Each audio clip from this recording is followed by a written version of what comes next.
깊도다 하나님의 지혜와 지식의 풍성함이요 그의 판단은 헤아리지 못할 것이며 그의 길은 찾지 못할 것이로다. 누가 주의 마음을 알았느냐? 누가 그의 모사가 되었느냐? 누가 주께 먼저 드려서 갚으심을 받겠느냐? 이는 만물이 주에게서 나오고 주로 말미암고 주에게로 돌아감이라. 그에게 영광이 세세히 있을지어다. 아멘. 오늘 거룩하고 복된 주일, 우리 예수님의 크신 은혜와 사랑이 사랑하는 모든 성도 여러분 가운데 함께 하시기를 간절히 축원합니다.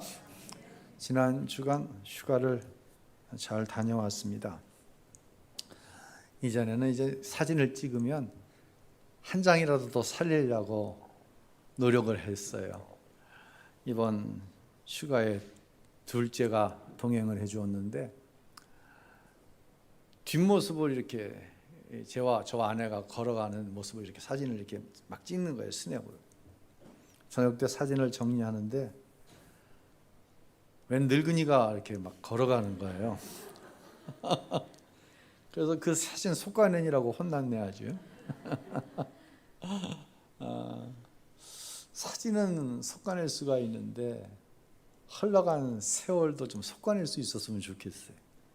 마음에 안 드는 세월이 있잖아요. 너무 고통스럽고 생각하기조차 싫은 세월. 그건 어떻게 쏙쏙 빼낼 수 없나? 예. 그런데요, 세월이 가면 갈수록 그런 생각을 하게 돼요. 하나님의 섭리, 하나님이 인도하시지 않은 게 하나도 없었다. 빼낼 수 있는 세월이 있다 없다? 없다. 여러분 가운데 이거 인정하기 싫어하시는 분들이 있어요. 저도 그런 부분들이 없잖아 했어요. 오늘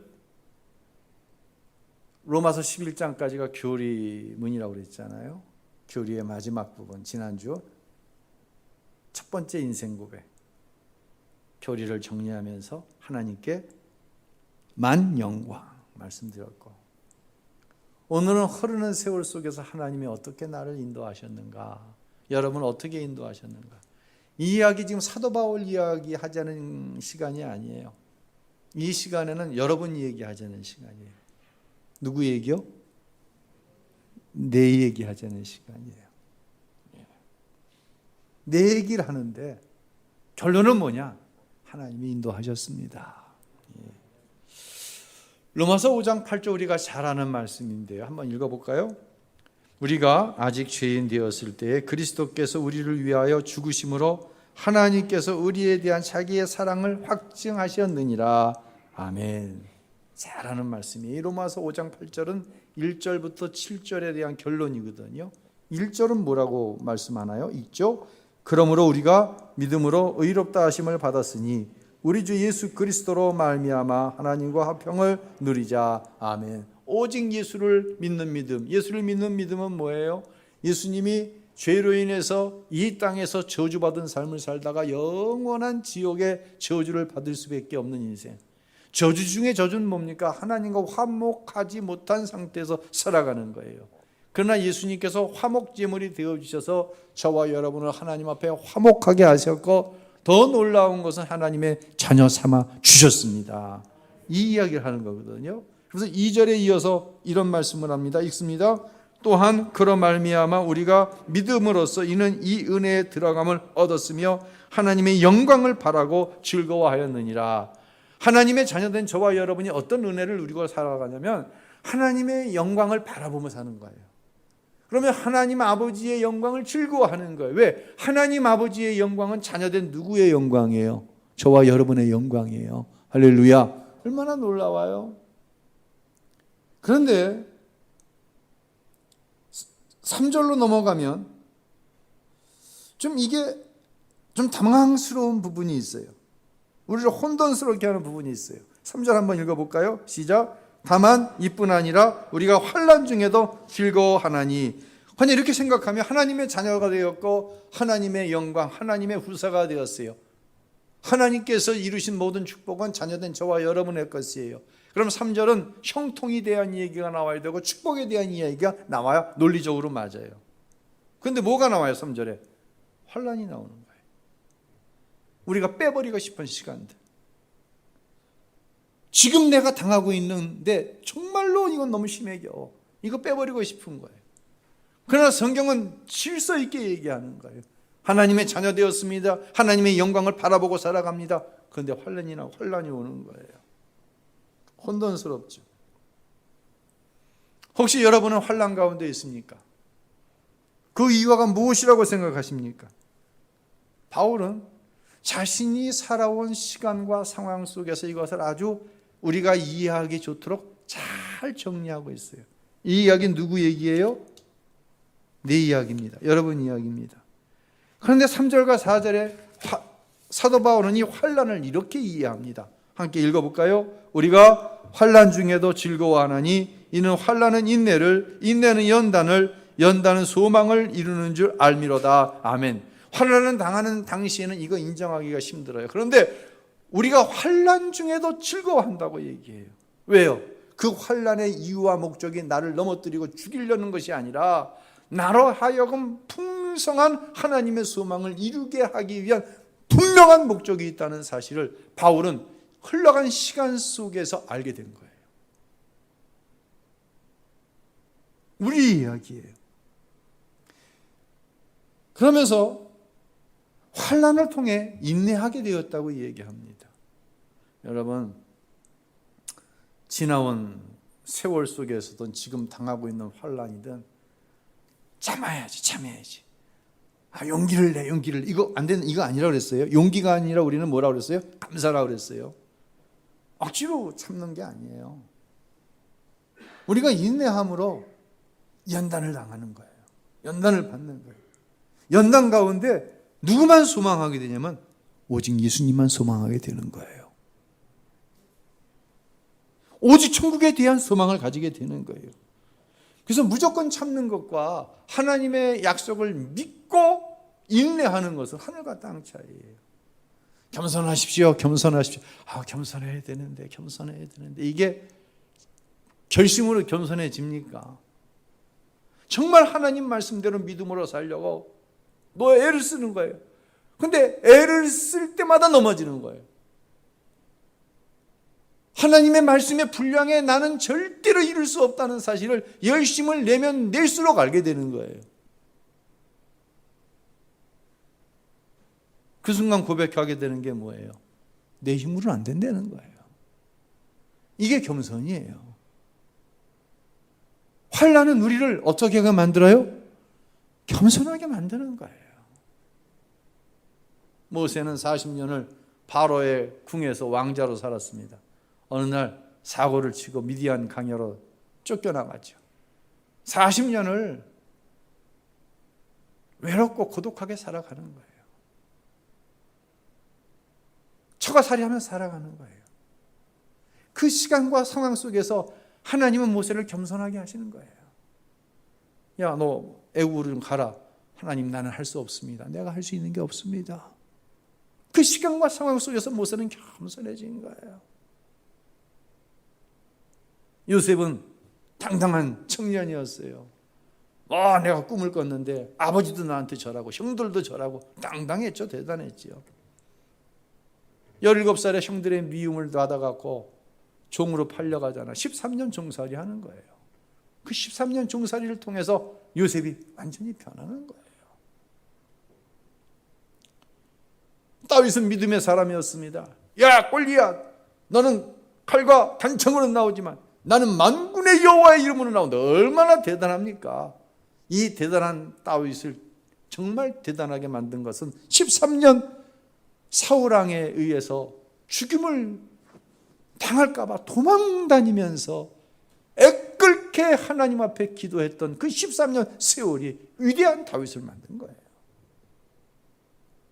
남의 뒤통수나 치던 야곱이 약국강가에서 이렇게 사는 게 행복이 아니에요. 도저히 이렇게 살 수 없습니다. 하나님의 사자와 씨름을 할 때에 내가 이름이 뭐야? 난 야곱입니다. 맞습니다. 나는 남의 발뒤꿈치 잡는 자입니다. 이렇게 살 수 없습니다. 그때 이스라엘로 변화되는 거예요. 성경에 나오는 모든 위대한 인물에는 시간을 통한 환난이 있었고, 환난 가운데 인내 가운데 연단 가운데 하나님만 소망하게 되어는 그 시간들이 있었다는 거예요. 우리에게는 분명히 그런 의문이 있을 때가 있어요. 부르시고 하나님 자녀 삼아 주셨으면 형통해야지, 축복을 주셔야지, 이게 맞는 것 아닙니까? 왜 하나님은 저와 여러분에게 이 환난의 시간을 부여했느냐? 이건 여전히 우리가 성경의 말씀을 읽으면서도 우리의 마음에 주어지는 의문부호예요. 저는 모태신앙이 아닙니다. 근데 제 아이들은 모태신앙이에요. 모태신앙은요, 당연히 교회 가는 줄 알고 교회 갑니다. 우리 안수 집사님 한 분이 한동안 작년인가요? 거리두기 지침이다 그래서 얼마큼 나오면 교회 못 모이고 그랬잖아요. 안수 집사님 한 분이 그런 말씀 하시더라고요. 목사님, 평생 주일날 교회 처음 안 나와봤다고. 못 나온 거죠, 안 나온 게 아니라. 모태신앙이니까. 그래서 부모가 가는 신앙의 길을 쫓아갑니다. 그런데 어느 순간부터 혼란이 오기 시작합니다. 아니, 예수 믿는 가정이면 예수 안 믿는 가정보다 더 축복받고 살아야 되잖아요. 그런데 현실이 그렇지 않아요. 오히려 예수 믿는 것으로 인해서 당하는 고난이 있어요. 아니, 예수 믿으면 다 복받아야 되잖아요. 신앙생활, 신앙적인 용어로 감사하며 살아가고 기도하는 것마다 다 응답받고 살아야 되지 않아요? 하나님의 섭리가 있다고 하는데 내 부모를 보고 내 가정을 보면 이게 이해가 잘 안 돼요. 이게 연결이 잘 안 되는 거예요. 이해가 되지 않으니 혼란스럽습니다. 더구나 성품과 인격에 있어서는 예수 안 믿는 내 친구 부모가 훨씬 더 훌륭해. 우리 부모님은 예수 잘 믿는다고 스스로 이야기하는데 예수님의 인격과는 조금 거리가 있는 것 같아요. 막 혼란스러운 거예요. 이렇게 살려면 뭐 하려고 신앙생활 하지? 여러분 이런 생각 안 해보셨어요? 저는 모태신앙이 아니기 때문에 그런 생각 안 해봤어요. 모태신앙이신 분들 이런 생각 해보셨나요? 안 해보셨나요? 하신다니까요. 지금 내 자녀들이 그런 생각을 하고 있다니까요. 뭐라고 대답해야 돼요? 목사님은 강단에서 푸틴을 얽어매고 있는 어둠의 세력들은 예수의 이름으로 명하노니 떠나갈지어다. 6개월이 지나갔는데도 안 떠나가네 이놈이. 푸틴이 멀쩡한 거야 아직도. 해석이 잘 안 되는 거예요. 받아들일 수가 없는 거예요. 이 정도 되면 어떤 부모는 자식 눈치를 보기 시작합니다. 저 녀석 저러다가 교회 안 나오면 어떡하지? 결국 목사의 자식도, 장로의 자식도, 권사의 자식도 교회 안 나옵니다. 이 문제가 해결이 안 되니까. 나는 모태신앙이 아니어서 그런 거 겪어보지 않고 여기까지 왔는데 모태신앙은 이걸 겪으면서 가는 거예요. 그리고 어떤 때 신앙생활에서 떨어져 나갑니다. 실질적으로. 여러분 이 문제를 해결해 주는 것이 무엇일까요? 뭐가 이 문제를 해결해 줄 수 있을까요? 여러분의 자녀들이 혼돈스러워할 때, 교회를 떠나려고 할 때 여러분이 해줄 수 있는 것이 무엇이 있을까요? 첫째는 상투적인 얘기할게요. 기도입니다. 기도 많이 하시기 바랍니다. 목사님 기도 많이 했는데요. 기도 많이 했는데요.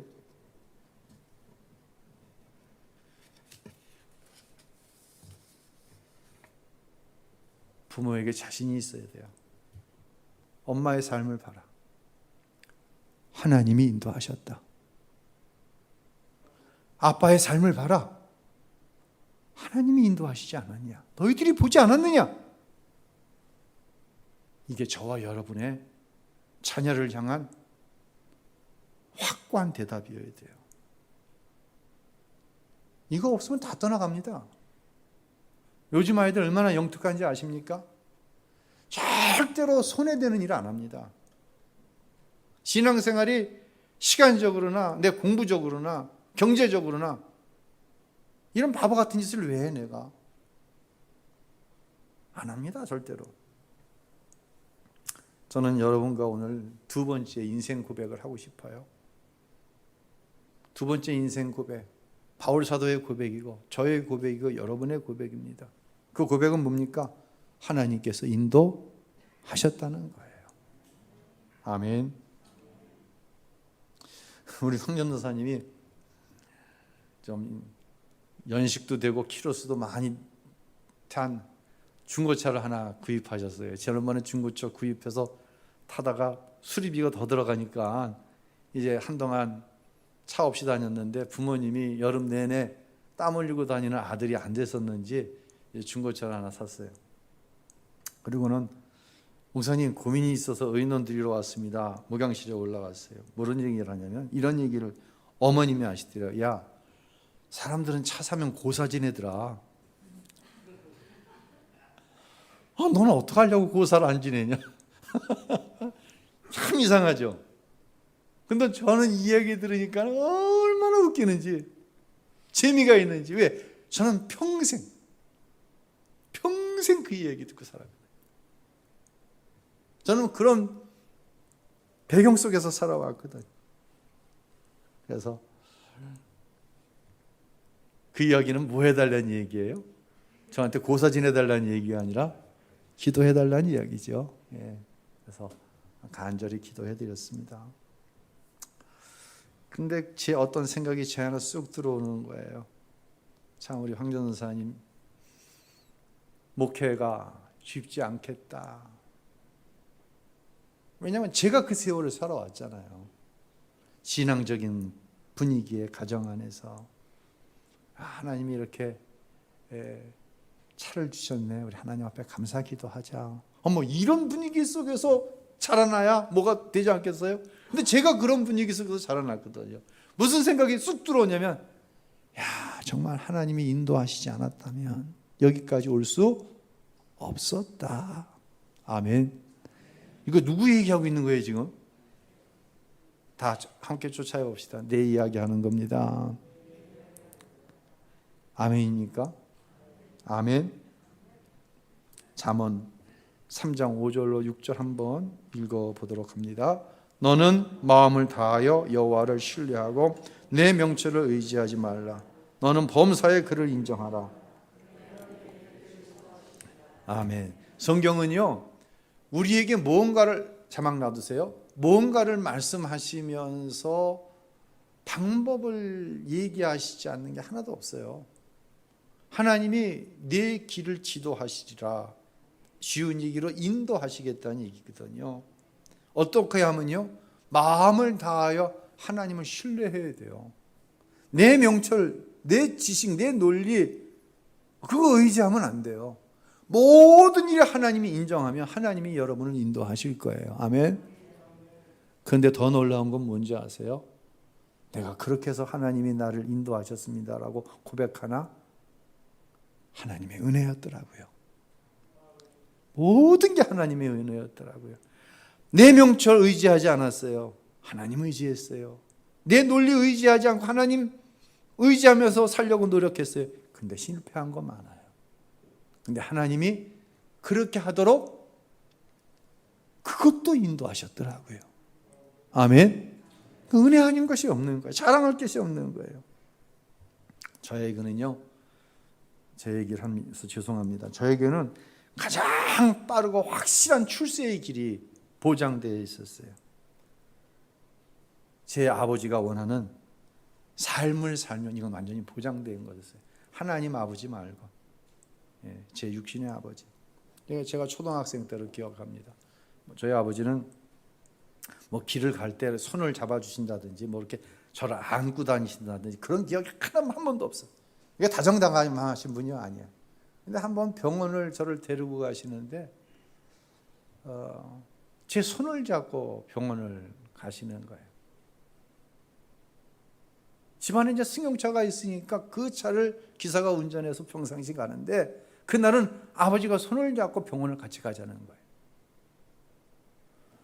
이런 얘기를 하시는 거예요. 승원아, 아버지가 이렇게 열심히 살면서 많은 것을 일구어 놓은 이유는 단 하나다. 다 누구를 위한 것이다? 너를 위한 것이다. 야, 어려서 그 얘기를 들었는데 이 생각이 훅 하고 꽂히는 거야. 내가 아버지의 아들인 이상, 내가 어떤 짓을 해도 내가 아버지의 아들인 이상 나는 부자가 누릴 수 있는 모든 특권을 다 누리며 살 수 있겠구나. 무엇인 이상? 아들인 이상. 가장 안전하고 확실한 보장을 저는 초등학교 저학년 때 병원에 가면서 아버지에게 확답을 받았어요. 그런데 저는 그 모든 걸 다 내려놓고 하나님만 인정하며 살아왔어요. 저는 교회가 참 좋아요. 저는 여러분이 너무너무 좋아요. 이것은요, 말로 포장을 해서 내놓을 수 있는 게 아니에요. 여러분이 다 알아요. 제가 이제까지 목회해온 교회 교인들이 다 알아요. 더구나 이 자리에는 제 자식도 있어요. 제 아내가 있어요. 제 가족이 제일 정확하게 판단해요. 목회하는 남편 때문에, 아버지 때문에 나름대로 고생도 많이 했어요. 그런데 제 가족이 여기까지 올 수 있었던 이유는 뭐냐? 하나님이 인도하셨기 때문입니다. 서로 이렇게 고백을 하는 거예요. 우리 아이들이 교회를 떠나가야 할 이유가 너무너무 많아요. 나름대로 상처가 있어요. 목사의 자식으로. 근데 우리 아이들에게 저나 제 아내가 분명하게 이야기합니다. 어떤 위기의 순간, 어떤 어려운 순간, 어떤 옳은 길을, 어떤 하나님의 말씀의 길을 지시해 줄 때 우리 아버지는 자기도 대충 살아놓고 목사라고 대충 해놓고 아이들에게 이야기합니다. 하나님이 인도하시지 않았냐? 너희들이 엄마 아빠 너희들이 살아온 그 세월 속에 하나님이 어떻게 인도하셨는지 너희가 알지 않느냐?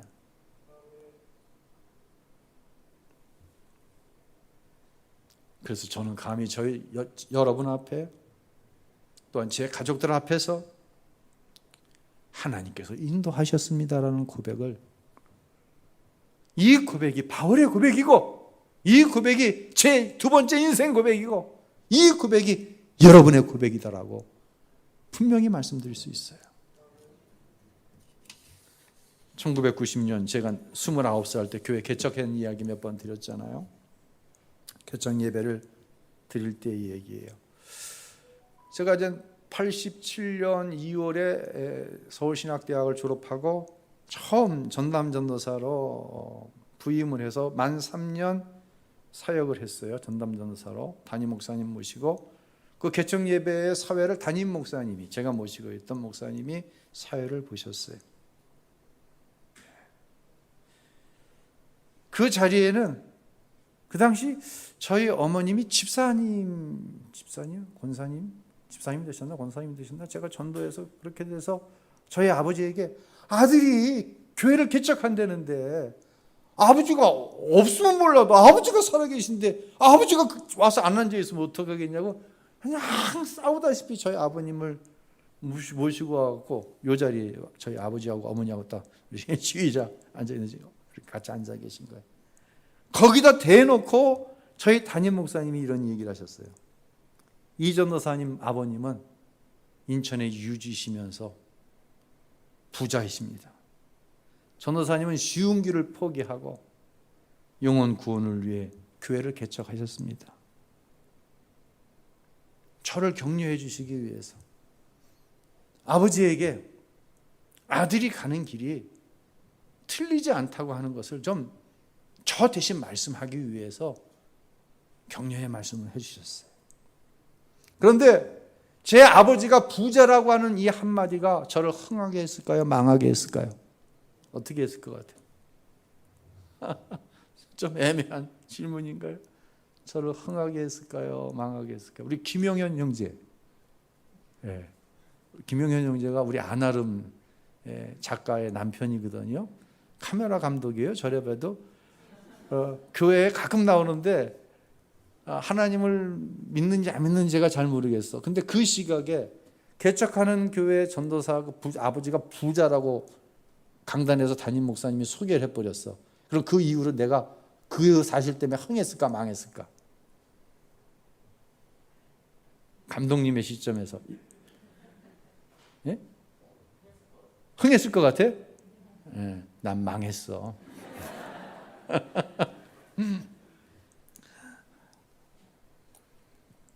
션던 전도사로 이제 3년 있었으니까 당회에서 전도사님이 사임을 하시는데 이유가 교회를 개척하기 위해서입니다. 그럼 뭐 교회가 아주 개척 교회도 아니고 그러면 뭐 이렇게 할 거 아니에요. 그러면 전도사님 개척을 위해서 뭘 해드릴까요? 뭐 해주셨는지 아세요? 교회에서 윗강대상도 아니고 아랫강대상. 그 당시에 30만 원 이게 다야.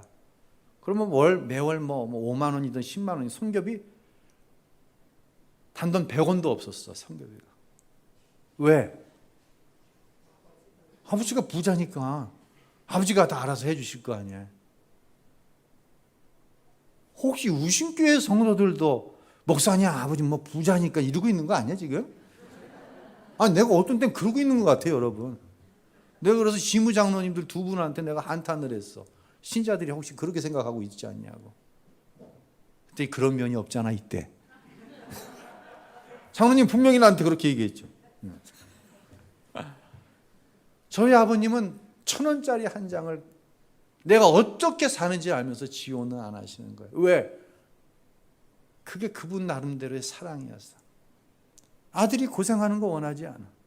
아들이 당신이 하는 일 이어서 하면 충분히 여유롭게 살 수 있는데 저게 뭔가 미쳐가지고 지금 저러고 있거든. 그러니까 돌아오라는 거예요. 돌아오라는 거예요. 제가 속한 지방회에서는 소문이 쫙 났어. 이 전도사님 아버지 굉장히 부자래. 그러니까 뭐 한 번 해줘도 돼? 성경에 한 번 해줘도 돼. 김 감독님 제가 이래서 망했어요. 그러니까 한번 재밌는 뭔가 한번 만들어봐. 안 작가하고 둘이서 교회는 세상과 다르더라. 제가 지금 웃는 게 사실 아니에요 이게. 그런데요, 제가 문득 그런 생각해요. 만약 아버지가 제 목회를 경제적으로 전폭 지원하셨으면 나는 어떤 목사가 되었을까? 하나님께서 인도하셨습니다 라는 고백은 하지 못했을 거예요. 누가 인도하셨어요? 돈 많은 아버지가 인도하셨습니다. 그래 놓고 맨날 여러분들한테 돈 많이 벌라고 그랬을 거예요. 사도 바울은 이렇게 고백합니다. 오늘 본문 34절 한번 읽어보겠습니다. 깊도다 하나님의 지혜와 지식의 풍성함이요 그의 판단은 헤아리지 못할 것이며 그의 길은 찾지 못할 것이로다. 아멘. 하나님의 지혜와 지식. 하나님이 저를 만드시고 나를 부르셨잖아요. 여러분을 만드시고 여러분을 부르셨잖아요. 여러분에 대한 지혜와 지식 완전하신 거예요. 내가 생각할 때는 그 세월은 뽑아버렸으면 좋겠어. 내가 만난 그 사람은 내 인생에서 없던 사람이었으면 좋겠어. 있어요 분명히. 저에게도 있고 여러분에게도 있어요. 근데 하나님은 그 지혜와 지식에 있어서 그 깊이를 우리가 측량할 수 없는 창조주 하나님이세요. 그분의 섭리와 인도하심이 없었던 건 있어요 없어요? 없는 거예요. 모든 것을 다 섭리하셨고 모든 것을 다 인도하셨어요. 죄송합니다. 여러분 가운데 이거 인정하고 싶지 않으신 분이 있어요. 그러나 세월이 지나서 사도 바울처럼 저처럼 세월이 지나가서 내 삶을 뒤돌아볼 때 하나님이 인도하셨구나. 바울은요 예수 만나기 전 정말 대단한 사람이었잖아요. 신분은 로마의 시민권자고 가말리엘 문화라고 하는 지금으로 말하자면 하버드 정도 되는 최대 석학의 수제자고 종교적으로는 완전하고 사람들에게 존경받고 명예, 권력 없는 것이 없었어요. 근데 부활하신 예수님을 만나고 나서 세상 표현을 하면 망한 거예요. 40에 하나 가난한 매를 여러 번 맞고 굶주리고 헐벗고 선교하다가 파손돼서 죽을 뻔하고, 유대인들 가운데는요 바울이 얼마나 미운지, 개종해서 예수 증거하는 바울이 얼마나 싫은지, 바울을 죽이기 전에는 먹지도 않고 마시지 않겠다고 하고 결사대를 조직하고 바울을 죽이려고 했던 사람들이 있었어요. 저는 궁금해요. 야, 바울이 사도가 된 것을 후회한 적이 없었을까? 궁금해.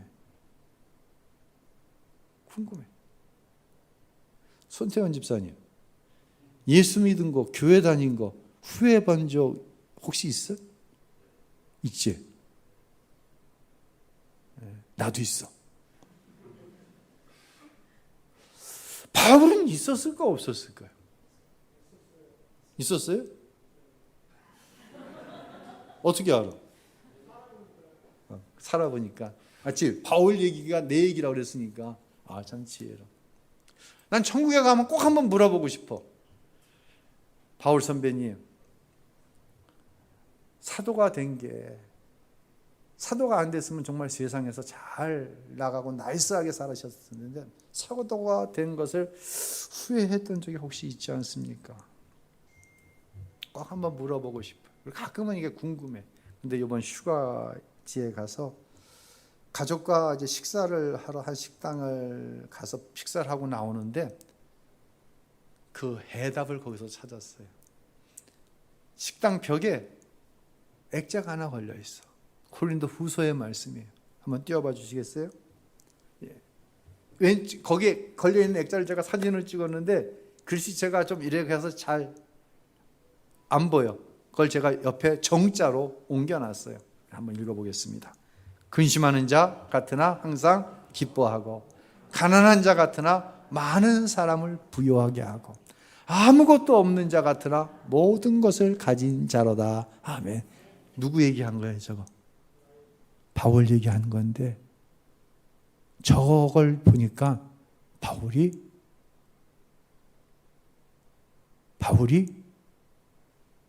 저 고백 이후로 후회하지 않았겠다. 하나님이 인도하셨습니다. 다시 한번 띄워봐요. 근심하는 자 같으나 항상 기뻐하는 거예요. 가난해요. 많은 사람을 부유하게 하는 거예요. 아무것도 없어요. 근데 모든 것을 가진 자보다 더 행복한 거예요. 뒤집어 볼까요? 항상 기쁜 자. 저 사람은 무슨 근심이 없을 것 같아. 얼마나 기쁠까? 그런데 예수가 없는 사람은 근심할 수밖에 없어요. 많은 사람을 부유하게 할 수 있을 것 같아. 자기가 가진 소유로. 그러나 자기는 항상 어떤 거예요? 많이 소유했지만 가난한 거예요. 모든 것을 가진 자야. 명예, 권력, 물질 다 가졌어. 건강. 근데 사실은 아무것도 없는 것처럼 살아. 행복하지 않아. 행복하지 않아. 누가?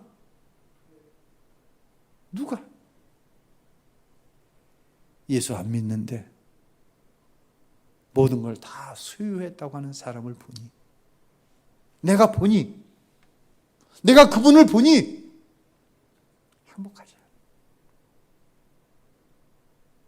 내가 가진 것을 하나도 가진 게 없는 거야.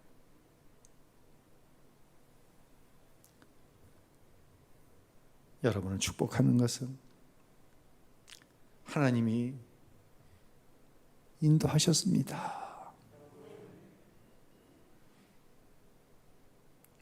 하나님이 나를 인도하셨습니다.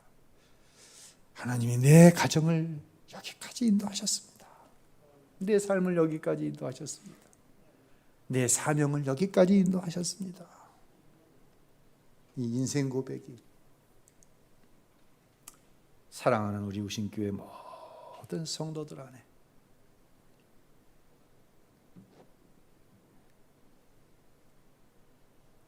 늘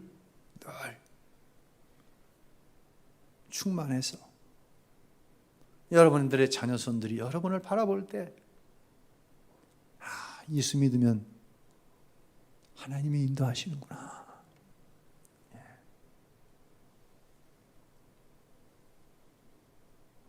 그 인생 고백이 우리 모두 가운데 꼭 있게 되시기를